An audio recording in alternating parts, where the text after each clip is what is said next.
In this lesson, we're going to see how to work with lists and be able to select items out of a list or select an item out of a list. We'll start with a simple single selection. So let's get started. We're going to call this program lists.java. The first thing we're going to do is import the classes that we need.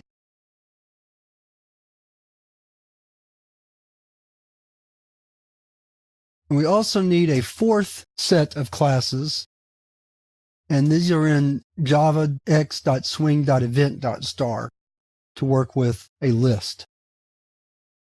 The first thing we're going to do is declare a label. We're going to use that to display our selection. Then our list, which is the JList class.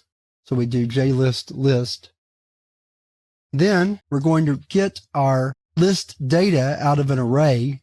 Here we're going to pick some New York City sites that tourists like to go see.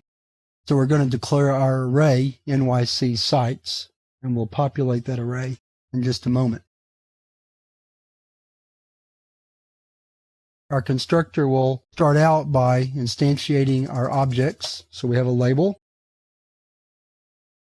followed by our array of New York City sites. So bear with me while I type a few things in here.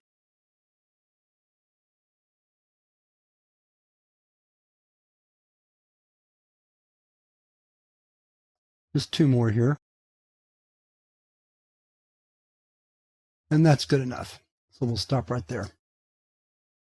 Now we'll instantiate our list, and we do that by passing the array into the constructor, like so.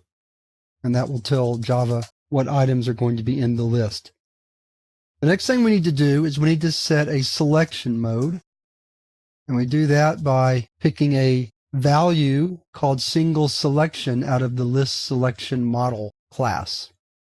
So this says that when we click on a mouse, we're going to pick one item out of the list, and that will be the item selected.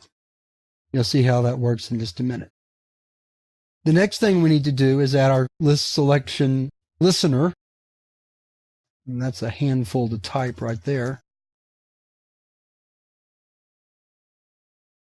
And we do that by defining a void method value changed.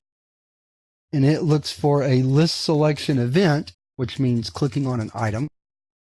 And we define a variable index, which will get the selected index value of the list item.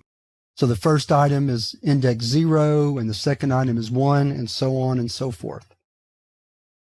When we pick an item, if that value is not equal to -1, then we're going to set the value of a label to the string site to visit plus the value found in the array at that index position. That's how we pull the value out. The list doesn't actually contain the items in that sense. They're still in the array, and so we pull it out from there, from the array. Now everything else is just housekeeping.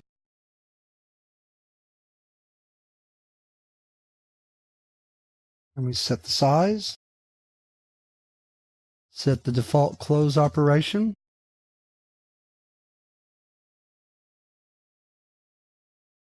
add the list to the frame, add the label to the frame, and then make it all visible. Finally, we write our main program.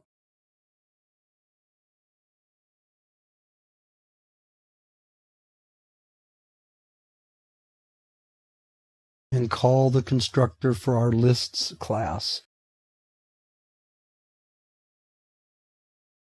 And then we're finished. Okay, so let's save the file.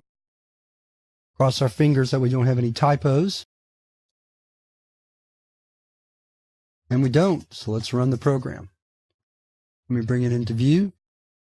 Here's our list of 6 items. If we select one, it shows up in the label. We can go through and select them in order or out of order. However we select them, once we click the mouse button, then it picks that item out of the array not actually out of the list, and displays it in the label. So that's how lists work.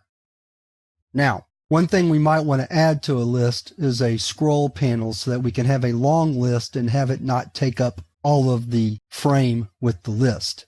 And that's certainly something you need for any large number of items in a list. And we're going to see how to do that in the next lesson. So once again, very quickly, adding a list to a Swing application is essentially the same as what we've done for all the other widgets. The only difference is that we have to have a data source, the array, to store the list items.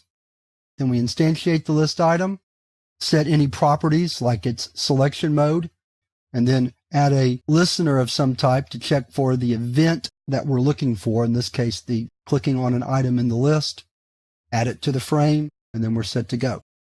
So with that, we're ready to move on to the next lesson where we're going to see how to add a scroll panel to our list.